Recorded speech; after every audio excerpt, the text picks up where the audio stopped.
Welcome to the Build Right podcast. We build knowledge, insight, and connections into the world of construction. Whether you're a seasoned contractor, builder, or just curious about the industry, we break down the latest trends, tips, and technologies shaping the future. Join us each week as we chat with our experts, share stories from the field, and explore the challenges and triumphs that come with bringing our visions to life.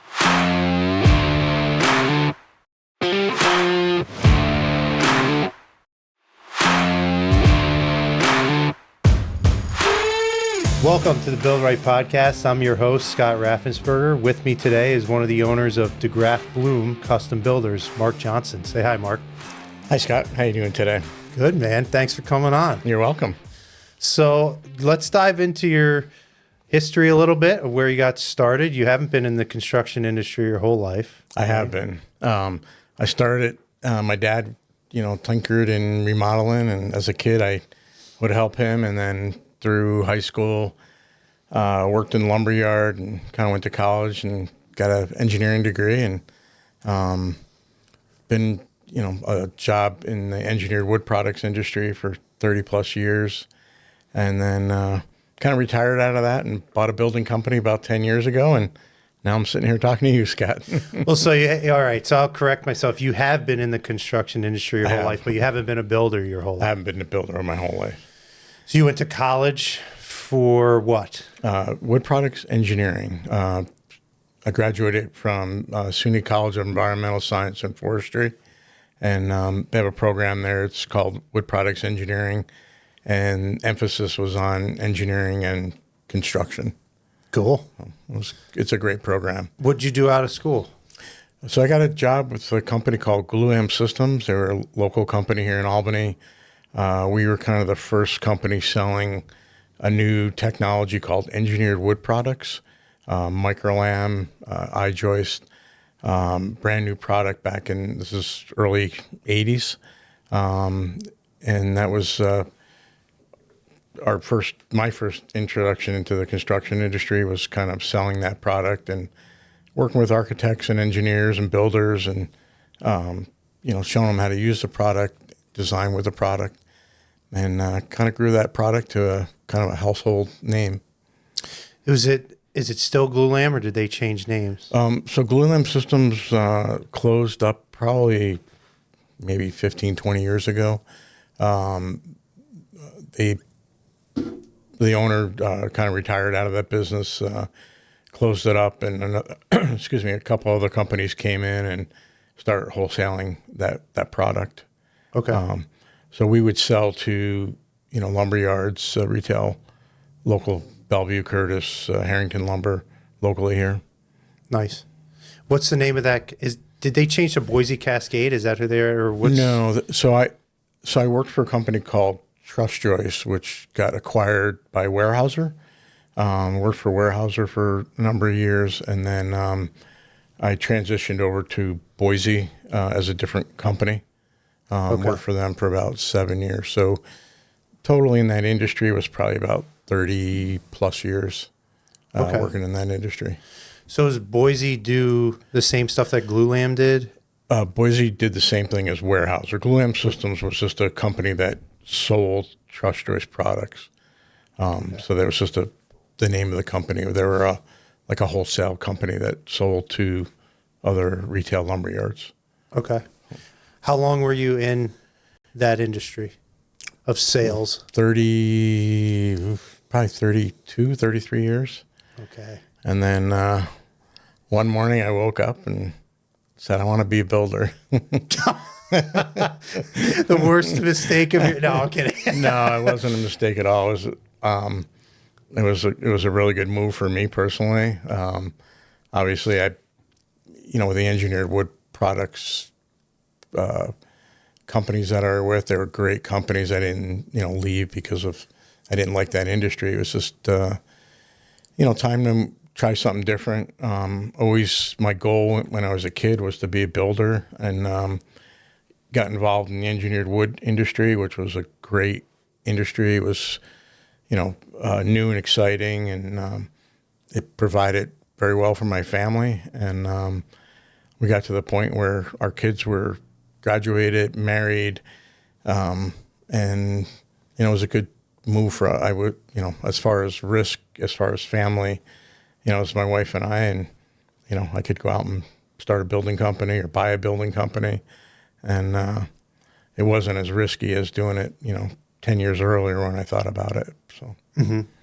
Was that so? Degraff Bloom is the one you bought that we're talking about. Yep. Did you look at any other companies to acquire, or was that something that? No, we didn't, Scott. It was kind of the owner of Degraff was getting ready to retire. How'd you meet him? We just through the industry, and then we were friends. We'd fished and did some social things together. He had. We were fishing one day, and succession plan. You're talking whenever you're going with your buddies. You're always talking work, right? And he's like, "I got no succession plan," and I'm like, "Well, I may be able to help you with that." And kind of talked for. It was really a couple of years we had talked about it. I don't think he was 100% ready to retire at that point, and I wasn't 100% ready to move on from my career. And then a couple of years after, we kind of just said, "Hey, it's time." I think we put the deal together, and here I am. Did you have anybody that you talked to that was instrumental in pushing you in that direction, or gave you advice, or that you sought after for business advice? Yeah, there's mentors out there, and Mentors. Yeah, that's the word I was looking for. Yeah, I mean, I didn't specifically tell just because I didn't want to, get that word out that I was going to move on. But, my whole career, I just paid attention to everybody. I listened a lot on job sites and in offices and lumber yards. And my career, I was exposed to a lot of different people, a different level of people, and just always paid attention to, how they reacted, what their thought process was, and kind of just use that as part of my, okay, I'm going to, if I'm going to buy this company, how do I, does it make sense, and kind of thought, use that experience to put it all together. How old were you when you changed career paths? 53. So it's make it or break it time. It was You're all make it in. or break it. Yeah. All in. Yeah. I mean, was it a risky move? Obviously, yes, right? I was very comfortable where I was. I could have stayed there another 10 years and I would have been retired today probably. It was a good company to work for. But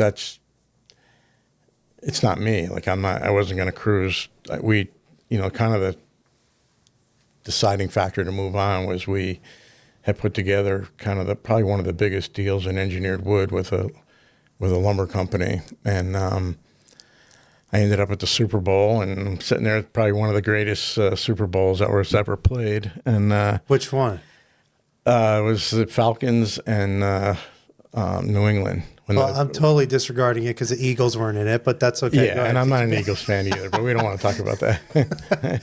But, I'm sitting there watching this game and it was just surreal. I mean, the comeback and all that. And I'm thinking, well, what's the next challenge here? I just put this deal together. I'm sitting in the Super Bowl, pretty nice seats with probably one of the best lumber companies around. And, what's the next step? And I was like, you know what, maybe it's time to try something different when I'm still young enough. And, Is it fair to say you were getting bored? No, not really. No, not at all, Scott. It wasn't a factor of boredom at all. It was more of a challenge. It was like, okay, we put this deal together. Now what? What's the next mountain to climb?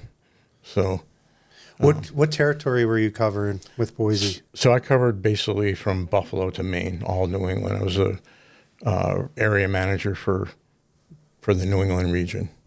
Did you have a home base? My house. Okay, I so worked you out of worked my on house. that Yeah. one. Okay. Yeah.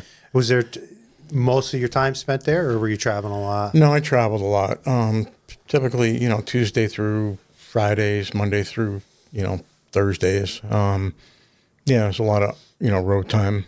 So a big change. Now you're Now I'm centralized. it's 5 minutes from the office. Yeah. Yeah, my wife had to get used to that, but she did. Do you miss anything from the travel or for working with? I miss Boston a lot.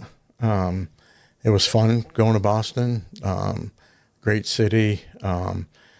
Just a lot of stuff going on there. Big projects, huge multifamily wood frame construction projects that, we don't see that much here in Albany area.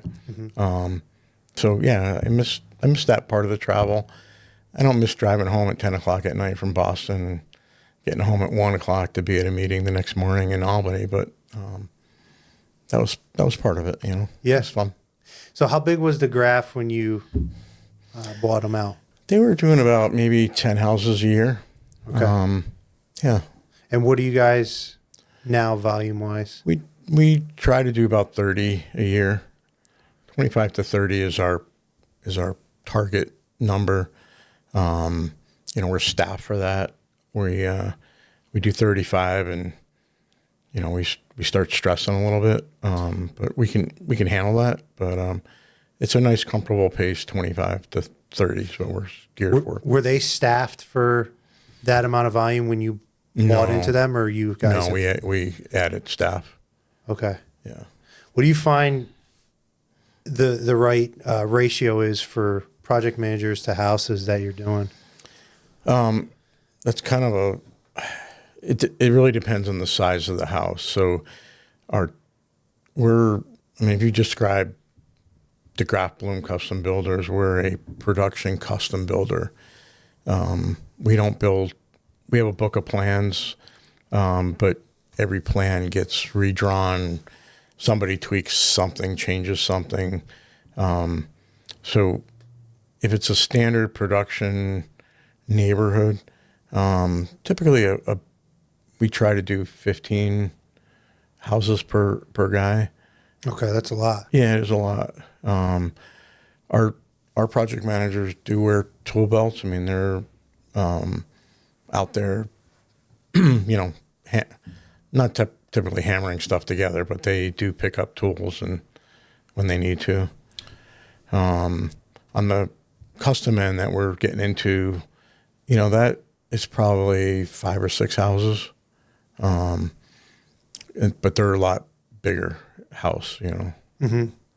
Now you have another partner, correct? We do. Yeah, I do. Mark, his name is Mark.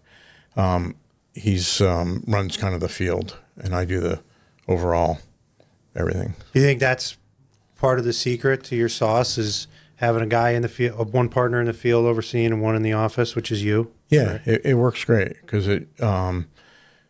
he can run the day-to-day field stuff, and I'm doing the land acquisition, the day-to-day financial stuff, and then just kind of running the whole business. How did you transfer over from doing sales in the lumber industry to all of a sudden you're thrown into this, multi-million-dollar company that's going to start doing 30 houses a year, and I got to start finding land for it? How did you handle that transition? Did you learn as you went? Did you have experience in the past? So experience in the past. So again, in my career, I paid attention to a lot of builders, a lot of lumber yards, and just kind of watched what they did, and good and bad. I mean, some builders are great, in one area and they're not great in another. And I kind of, I paid attention to what people were doing. So I looked at, talked to builders and, how'd you buy that piece of land? And, just to kind of experience it, and not knowing that, 10 years from when I was talking to them, I was going to buy my own company, but just more curiosity and knowledge. So kind of that just learn as you go, trial by fire a little bit. By buying an established company, I could, we already had some land acquisitions going, so that helped the transition. Break the ice a little Break bit. the ice, yeah. Yeah. So what projects do you have going on now? Where are you guys located? So right now we've got a project on 146A in Clifton Park called Edgewood Estates. 17 lots. We've got 10 of them pretty much sold right now or under contract. That's a higher end subdivision. Everything in there is trending up to and over $1 million in that section. Beautiful lots, 1, 2 acre, 3 acre lots in Clifton Park, which is pretty hard to find. We've got a site up in Milton, which is more of our production, and there's 27 lots there. Nice lots, 100-foot frontages on the lots. We're about half sold there. And then we just started a development right in Malta, which is kind of a downtown Malta, very small, tight lots. And we've got 13 single family and 12 townhouse units going there. And we've got 3 or 4 sold there. And we're just going to start a townhouse unit here probably next week. Oh, really? Yeah. Cool. Something new for us, something different. So with that many projects going on, how far ahead do you have to stay of the curve as far as acquiring land? A lot. As far as time frame goes, like Yeah. a year out, you got to say 2 years ahead, because in New York State, the approval processes can be punitive. Oh, it's brutal. So we do 2 things. We buy approved lots or sites already. So we've taken that wait time out. We're working with a developer who's got an approved site. We'll buy that so we can get in there basically the next day. And then we also look at land acquisition, that we just have a raw piece of land that we're kind of in the early stages of development. So those projects typically take 2, typically 3 years to kind of get going. So we try to keep, we're building 30 houses a year on average. We try to have an inventory of 60 lots out in front of us. Wow. Yeah, it's hard. Right now we're looking for some properties because we're down on our future inventory. Mm-hmm. Now, doing a little digging on you, no pun intended, you have an excavation company as well. We do. Yep. Did you start that to help as far as developing land goes, to kind of speed the process along a little bit with you guys so you don't have to outsource it? We did, and more of the control of it.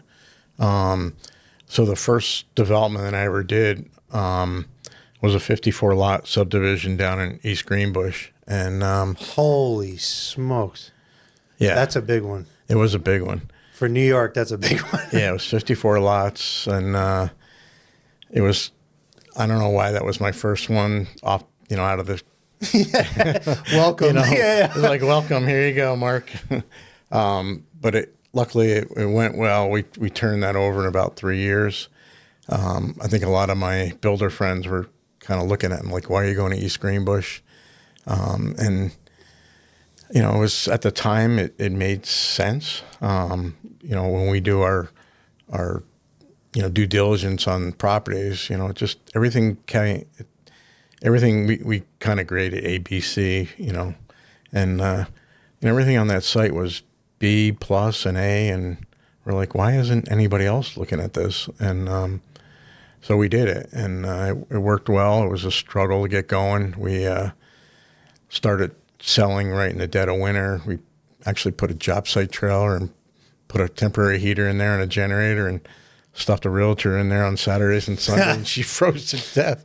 But she ended up selling like 10 houses off the rip. So we knew we had something going there. So very cool. But getting back to the, so I hired a excavation company to do the infrastructure there. And it was okay. The project manager there, I'm a student of people. As a salesperson, I was always watching people, and I paid attention to the super there. And So one day he's like, you're watching me. And I'm like, well, yeah, this is a big investment for us. I'm watching everybody. And he says, well, I've been kind of watching you, and you seem like you get your head on. And he goes, I'm thinking, I want to start an excavation company. And I'm like, well, let's sit down and talk. And that's kind of how that business started. So that one started, from nothing. And I don't even know how many bulldozers we have now. Too many. Yeah.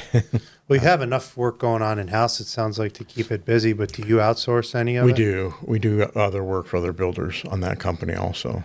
Okay. Yeah. Yeah, there's not enough. I mean, we could probably keep busy just with the Degraff Bloom stuff, but, we wanted to grow that business. So, we outsource, or we do other projects for other builders, so both commercial and residential stuff.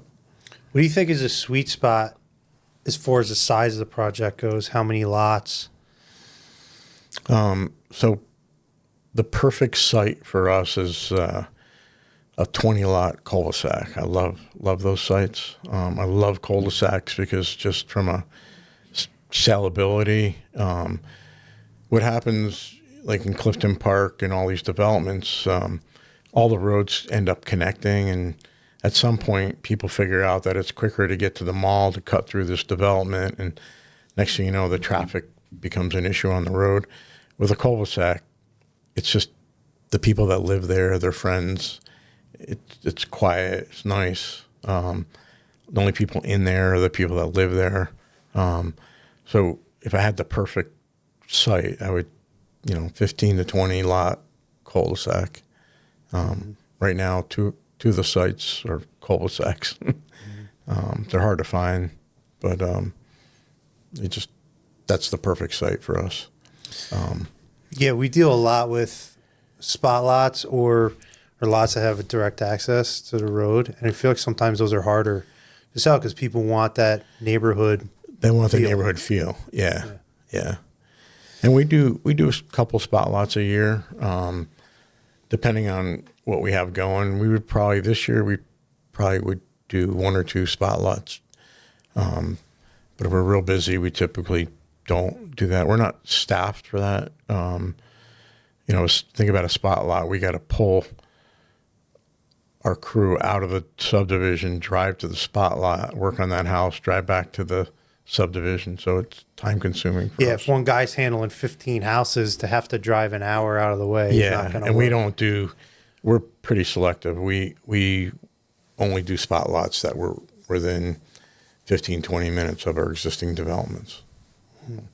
Now, where are you guys focusing on now as far as land development goes? Have you found any hot areas? Well, Saratoga County, we're bases there. We live there. It's a great place to work. Excuse me. We did the East Greenbush, Rensselaer County. It was fine. Different world when you cross the river down there. Our subs, who have been with us for 20 years or so, they didn't realize that, there's a bridge that goes across the river.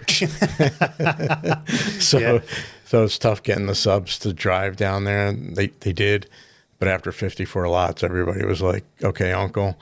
So I'm like, all right, let's go to Colony now. So we went to Colony, and we did well in Colony, and I probably do know the project there. I liked working in Colony, but to be honest with you, really, we'd rather stay in Saratoga just because we live here, right? All of our subs live here. It's much easier to work here and jump from project to project. Right now, we can, I go out to the sites and, I could be at every site in, half an hour. So it works good. What's your favorite town or municipal to work in? Well, I don't want to answer that on my microphone. No. Yeah, they're all good, Scott. Yeah. No, seriously, what do you find is the easiest place to deal with? The easiest place to deal with. Malta is very, from a building standpoint, easy to deal with. Clifton Park, we have no issues with Clifton Park. I welcome building inspectors. we build a good quality house, and I always look at the building inspector as a third set of eyes on our site. If they see something, by all means, say something, right? I mean, I don't want to have, because we missed a hanger or something, to sheetrock it and then have, crack ceiling or something odd happen. Yeah, it helps you guys out. Yeah, it helps Yeah, us. I absolutely. always say your first loss is your cheapest loss, right? So just say something, we'll fix it, and let's move on. So you're dealing with a lot of customers on a day-to-day, right? You're not Yes. not just spec building. We deal with the clients every day, and How is that? it's interesting. It's changed. When we first bought the company, the clients definitely has changed from 10 years ago to today. I don't know if it's part COVID changed a little bit. Maybe people lost that interaction sometimes to deal with people. I think also the cost of the house. When I first started, when I bought the company, a starter house was $350,000. Yeah. We don't, a starter house today is $500,000, $600,000. So I think a little bit of a lot more money involved, and I think there's a little bit more pressure on the homeowners when they're looking at that. So yeah, the clients definitely have changed, and my background was dealing with architects and engineers and builders, and they're easy to deal with compared to clients sometimes. Mm-hmm. The other thing too, I think people watch, the HGTV, and they have a warped sense of timing. They build a whole house in an hour show, and it doesn't work that way. Yeah. Well, respectfully, people have a hard time picturing how a project's going to turn out because they're not in the industry like we are. Yeah. But when you pair that with the new world of instant gratification and social media and everybody wants it now, it makes it difficult. It does. And then add the price aspect onto it as well, where they're spending an astronomical amount of money for a starter home. Yeah. And we don't really, the starter home of yesteryears, we don't really do that much anymore. We're kind of that second home to the right size, or we have an older client looking to right size. They got a big house in Clifton Park. They want to, downsize to a smaller ranch or something. Mm-hmm. We deal with a lot of that type of client. Yeah. So in recent weeks, we've seen some changes in the market. We've got stuff that we're dealing with tariffs and pricing, and stocks have come down a little bit. Have you guys noticed a difference in your sales? Not yet, Scott. I think it's a little too early. If you look at the market, we don't have a date on here, but the market's heading north today. Nice. It was up 1,000 or something when I checked. I think short term, that market, I think it's going to correct itself and go in the right direction.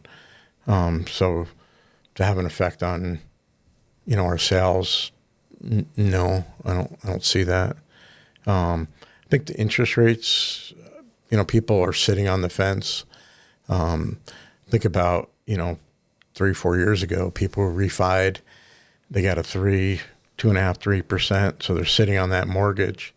They don't want to build a new house unless their life changes, because they don't want to pay a 5.5%, 6% mortgage. I think that's probably affecting it more than say the current market and tariffs and all that kind of stuff. There's still tremendous demand. There's a lot of demand, and there's no inventory out there. We get a fair amount of clients that are they come in. I try to meet with every client that we have, and you sit down and talk to them, and the ones that have been looking for resale, they're haggard. They've gone through. They're what? I'm sorry. They're haggard. They're just worn out. They've bid on 15 houses and they've gotten outbid every time, and they're just tired of it. And where the new construction, there's no bidding process. Here's our number. Let's work a deal, and away we go. And so they're just, you can see the relief come across them. They're like, we're not going to get outbid on this house. I'm like, no, this is, you pick what you want in the house and we'll price it up for you. And it's that easy. And then, you get to pick your colors and what you want in the house. And you can just see in their demeanor, they just get more, they're like, oh, we should have did this, 6 months ago. Do you get a lot of people coming in tire kicking or tire kickers? A few. The realtors kind of weed those out pretty quickly. Do you know how they are able to distinguish that? I think mainly just we won't price anything until we have deposits. So unless somebody, puts some money down, we don't put pricing out there. So I think that kind of gets rid of the tire kickers. Which makes sense. Yeah.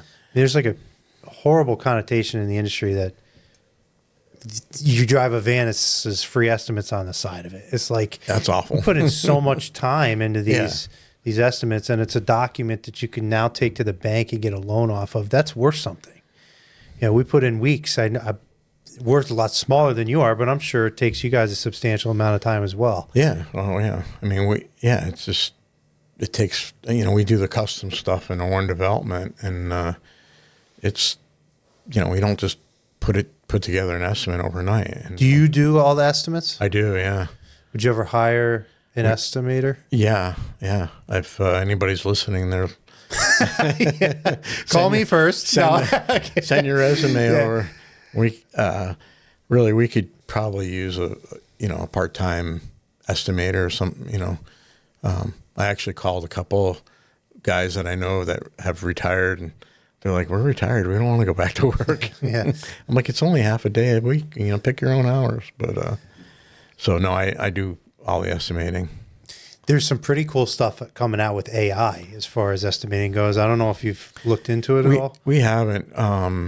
We're not probably as computer oriented as other builders in the industry. We've looked at the Procore and the builder trends, and we know we need to take that step, but we just haven't done it. Our PMs are a little on the older side. I shouldn't say that, but it's a time to gear up to get into those systems. The AI thing is interesting, and it'll be interesting to see how it changes our industry and how it affects our industry. Mm-hmm. But right now I want to say kind of old fashioned, but we do a lot of paper. We basically run everything out of a binder in our office, which works great. Everything's right there, but it doesn't work great when you're in East Greenbush and you need some information. Yeah. Yeah, that's one of the big changes, I think, for a lot of companies, ourselves included, is implementing a project management software that you can access anywhere from a tablet, or if you bring your laptop with you or your phone, so you don't have to have something scanned and sent over to you. It's a big time saver. It is a big time saver, but the way our project managers work, they know what they need, so they're scanning the stuff ahead of time. Part of me is like, it kind of it makes them think a little bit ahead, because they know, okay, I need that information in a couple of days. I'm in the office. Let me scan that or gather that information. So sometimes I think it may actually help us a little bit. Do you think if you implemented a software, obviously there's a learning curve, but in a couple of years you'd be able to handle twice as much, or it's 30 where you want to stay? I think 30 where we want to stay. I've always, in my career, I've always wanted to, push forward, right? That's why I left the industry I did for 30 years. But as I get older, what's the succession plan? Do I grow this thing? I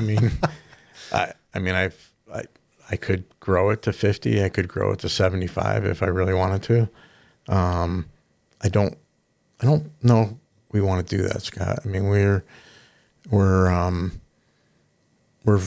very efficient at 30, that area. The labor force out there is tough to find. And so, to get that much bigger, it's not just, we'll just double our size, right? It's probably 4 times the amount of work because, now you need, if you're building 50 houses, you need 100 lots out in front of you. Mm-hmm. Well, that's a lot for, Yeah. Speaking of workforce, what do you guys, I know you do stuff with workforce development. I do. I wanted to touch on that today. Can you explain that to our viewers and myself? What are you guys doing? So, a couple of years ago, probably 6 years ago, I'm very involved in the Saratoga Builders Association. Past president, my term just ended in January. We were at board meetings, and the topic always came up. Workforce development. Who's coming up in the industry? And probably 6-7 years ago, we were at a board meeting, and it came up, and me or somebody else, I was like, I'm tired of hearing about this. If we're gonna need workforce development, let's do something. Every meeting we mention it, and nothing happens. Doug Ford from Curtis Lumber grabbed it by the horns and took off with it, and basically has developed a workforce coalition, Northeast Workforce Coalition. It's a nonprofit association, and really the goal is to educate young kids, and we're talking second, third graders on the construction industry. It's not, it's not just, a guy shoveling dirt, right? Look at you, you're a professional. I'm a professional. There's lots of opportunity in the industry, and it's not just about, it's about educating the parents and letting them know that, the construction industry is a great industry, and that, the opportunity there is, you can go to college, you can, like me, I've got an engineering degree. I've never practiced engineering in my life. I went into the sales end of it. I went into the building end of it. Other people are, you don't have to go to college. You can go to trade school or go into the trades and have a great career. Look at our subs, right? I mean, our plumbers and our electricians, those guys they do very well for themselves. They work hard.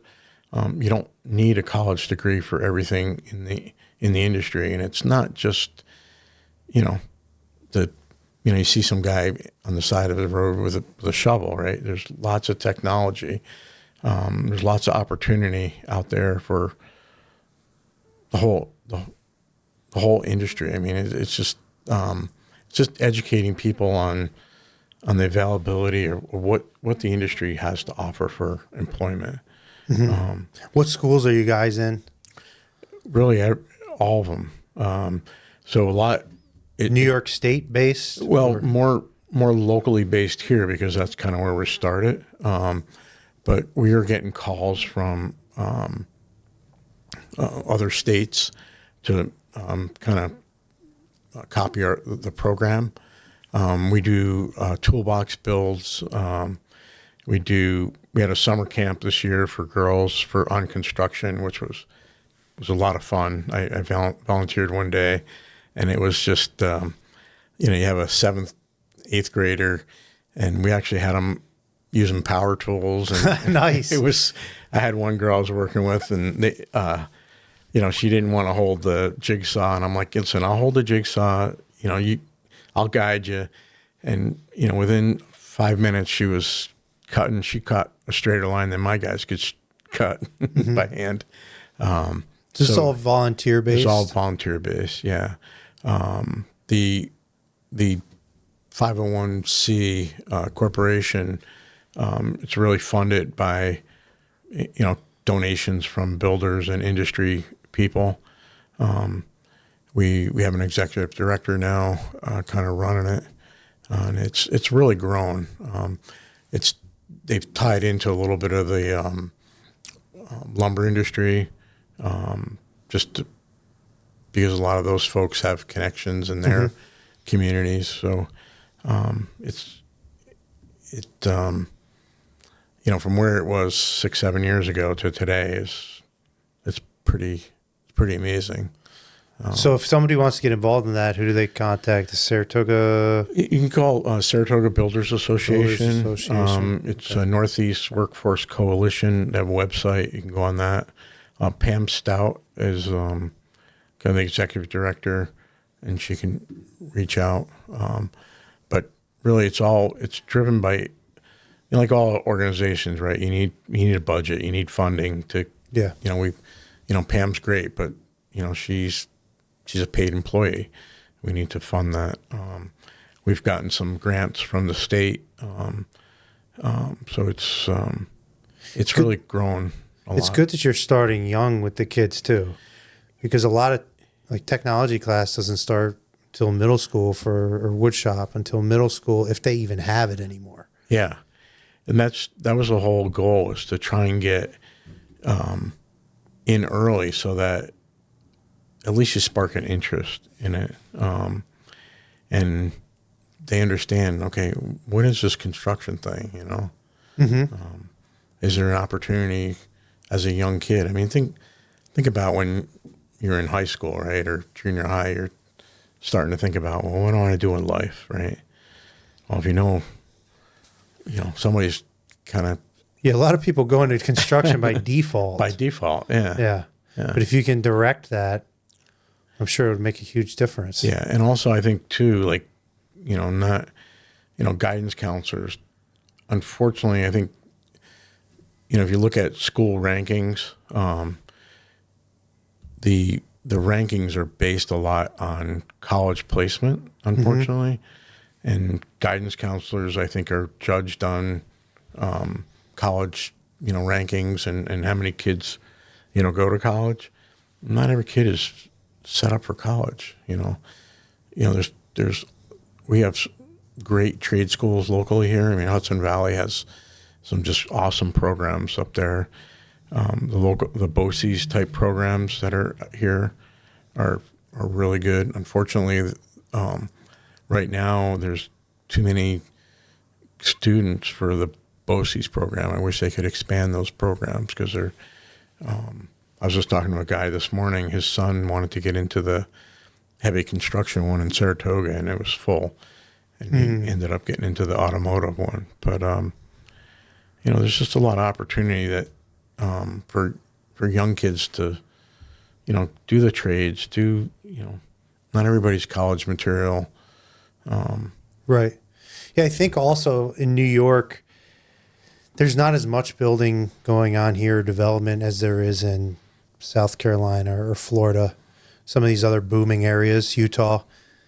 So what you see is you've got tradesmen moving to those areas because it's easier to support their families. So it's kind of like a double hit here for us, because there's no one going into it, but now there's people leaving our market. So we've got even less of a pool to select from to get help. I mean, look at your subs. I mean, what's the average age of your subcontractors? Yeah.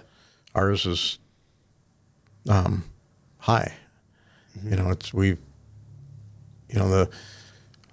don't see a lot of younger guys coming into the trades, which is scary for the next generation of builders, right? Yeah, I think I saw a video the other day of a robot hanging a piece of drywall. It took about 6 minutes to get one piece of drywall. So the moral of the story was, I don't think AI is going to take over that. No, the trades. I mean, I think you look at the modular kind of world. Is that going to take over some of our stick built? Probably. I think, to be honest with you, I think between workforce development and probably the immigrant labor pool coming in, that's probably where my my gut is telling me that that's where that next generation's coming from. Yeah. And I think too, Mark, if you have areas of the state that welcome development so when you're driving down the road, you're seeing projects going on as a kid or, guys like us. When you go on vacation or I go on vacation, we're driving around looking for projects, right? Yeah. Well, if you're seeing that every day as a kid, it's in the back of your mind. It's reminding you, hey, construction's available. There's a lot going on. Maybe this is a good opportunity. If the state could kind of parlay off this workforce development and be more advantageous for us on the development side of things, I think that would help overall as well. I think the state is starting to recognize we've gotten some state assistance, and some of the elected officials have been popping up at these events, which is good because they get to see what we're doing, what the challenges are out there. We're always fighting more regulation, right? All the time. Current one is wetlands. They got a lot stricter with that. Yeah. Correct. Did any of that affect? Did that tightening down those regulations affect any of your projects? No, because we have existing, we're covered approvals. Okay. But it will affect future projects. It's kind of, I'm not sure the wetland, what that whole, what the underlying theme of that is. I mean, it's kind of crazy that, a salamander gets to dictate an 800-foot radius around them. I don't get the 800-foot radius around me, so. Even though people might want to stay 800 feet. 800 feet from me some days, No. But, all joking aside, it's going to restrict, development in that urban, what they classify as urban area, which is Clifton Park, suburbia. You feel bad for the farmer who's, farmed that land for, 100 years and looking to retire, or his family's looking to move on to something different. And, the value of that land just went from, X to Z, and it's, that's the hard thing to swallow. It just seems unfair that, a guy paying taxes for 100 years on a piece of property, now all of a sudden that property is devalued because, of a wetland regulation that, isn't just unrestricted. It's just too restrictive. Mm-hmm. And, when we look at developments, we're not looking to jam every house and every little piece. We want green space. We know from a marketability standpoint that, we want some space in an urban or a suburban type development. If we're building downtown Malta where we are today, we have 16-foot lot lines. It's different because we're in the, I don't want to say city, but more of a, a town area. Yeah, what's frustrating about the topic for me is guys like you and myself and a lot of our friends are outdoorsmen, and we care about wildlife more than anybody, and we donate a tremendous amount of money every year to it. Yeah. And that's not what the point is with these politicians. They don't even, they're not involved in the outdoors. They're just sitting behind a desk trying to make policy on it. I think the wetland issue, so there was a lobby day a couple weeks ago for the Builder Association.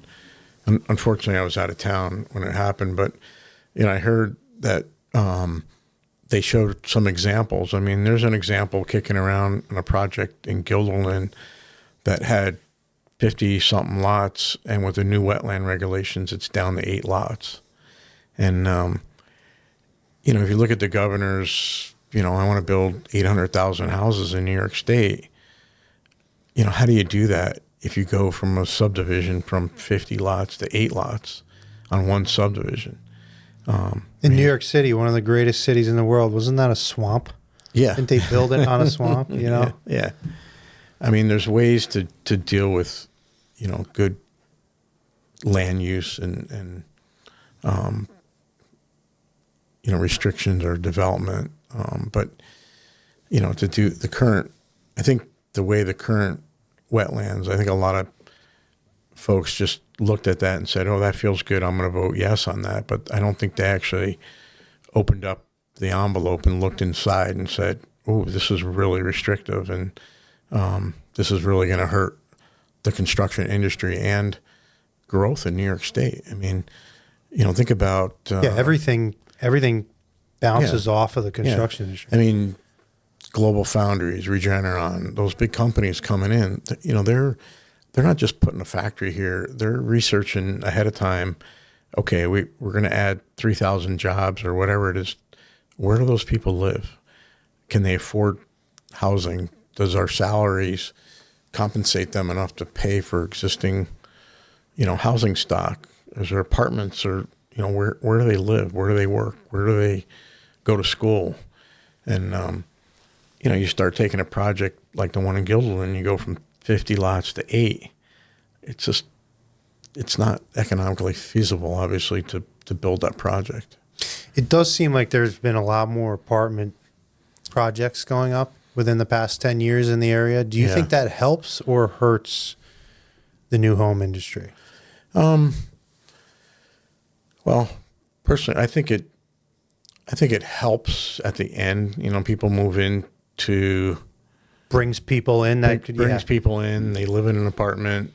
They all of a sudden their neighbors banging on the wall and partying all night, and they go, "Oh, I'm tired of living in an apartment, and let's go look for a new house." I think and this is just my opinion, I think the apartment boom has just really replaced the starter house, right?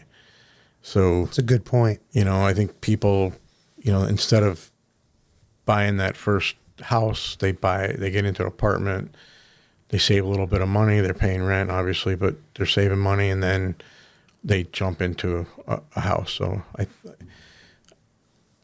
kind of think the apartment is really the starter house for our area anymore. Are you guys involved in any apartment projects? We don't. I looked at one, a pretty big one. Scott, we're just, it's all time, and how much do you want to get out there and stick your neck out? Play outside your sandbox. Yeah, I've listened to your, you talk about the sandbox. It's okay to play outside the sandbox. That can be fun, but we're really not set up for that. It would be a big, jump to go. If I did something, I wouldn't want to do anything small. We have one apartment at our office building. It's not even rented right now because I don't want to deal with one renter. We've had it rented in the years past for family members and friends. And, maybe you wouldn't be the best landlord. I'm not maybe the best landlord. I am not. It's funny.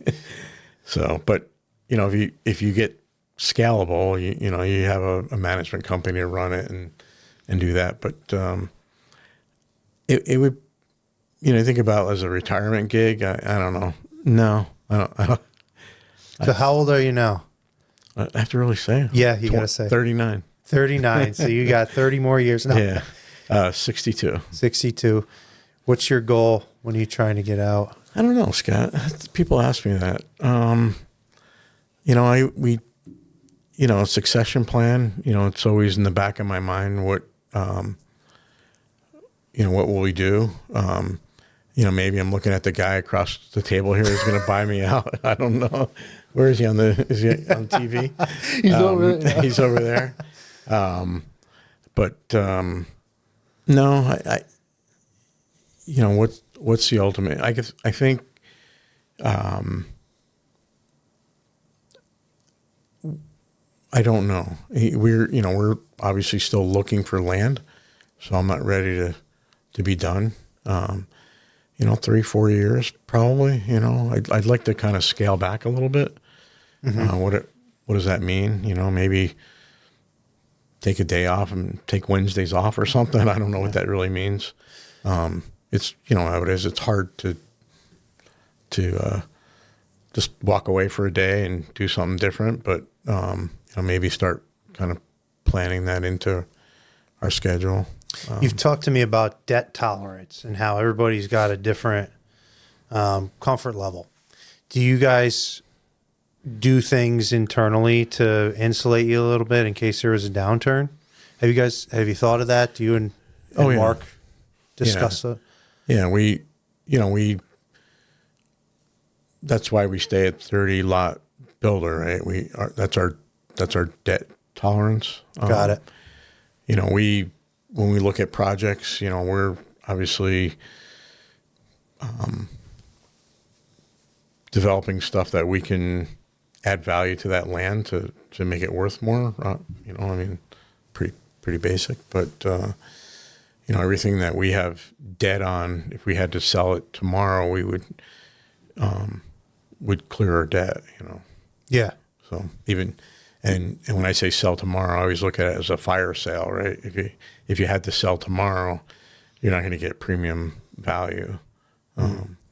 So we always look at it as, okay, what's the worst case scenario if we had to sell this, do we, cover what we have into it? Mm-hmm. So I don't think that's going to happen. no, we're if you look at, I've lived in this area for 35, 40 years now. And, we don't have that high. We don't have that low. We kind of just meander along, which is kind of nice. Albany is like a mutual fund. It's a good way to put it. Yeah. That's a good way to put it. It is a mutual fund, which is, comforting because a lot of people get burned. You go to Florida, right? And you look at, what happened there in 2008, right? I mean, a lot of people lost money. A lot of people made money too because they had cash from other things coming in and buying a distressed property at, pennies on the dollar. And, but we don't really have that here, right? No. 2008, what happened here? You still sold houses, right? Yeah. Well, I didn't. No, you were in college. I was just out of high school, but yeah. You still, things are still moving in this market compared to, other markets. Mm-hmm. So what is your favorite and least favorite thing about the construction industry? Start with your favorite. The favorite? Yeah. The favorite thing, I think just the challenge every day, it's something, just the odd stuff that happens, the funny stories that happen, the stupid stuff, the stuff, I get to my office. I was on a couple of meetings this morning. I get back to my desk and I'm looking at my email and one of our clients just sends me a video of one of our subs doing donuts in one of the cul-de-sacs. Right? So you're like, oh my are you God. kidding me? Like the people live here. Like, don't you think about the safe and, so now you got to deal with the client and you got to call the owner of the sub and say, can you believe this? And, yeah. That's what we were talking about, trying to get professionals into the industry, right? Yeah. It's just, so it's just the challenge of everyday, stuff that happens, right? I mean, you go to work with a plan and by 7:05, the plan's out the window and you're scrambling. Yeah. Well, that could be a least favorite also, but yeah. So what's your least favorite? Least favorite thing. I think probably the least favorite thing is just, I'm not really, least favorite thing. I think trying to find good employees. It's a struggle. It's a time consuming. It's just hard. Like we in our excavation company. I mean, we could easily right now run another whole crew, right? But to find that superintendent and 4 or 5 laborers that know what they're doing, it's hard. That's kind of the least favorite thing. It's just finding those people. They're just not there. And maybe they are there, but how do you find them? How do you find them? And when you find them, then trying to put together a compensation package that works, and that's probably the least favorite thing, and that I have to deal with. Well, Mark, it's been awesome. Thank you for coming on You're today. welcome, Scott.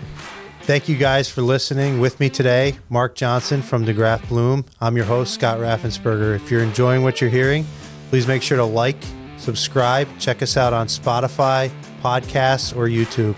Thanks and have a great day.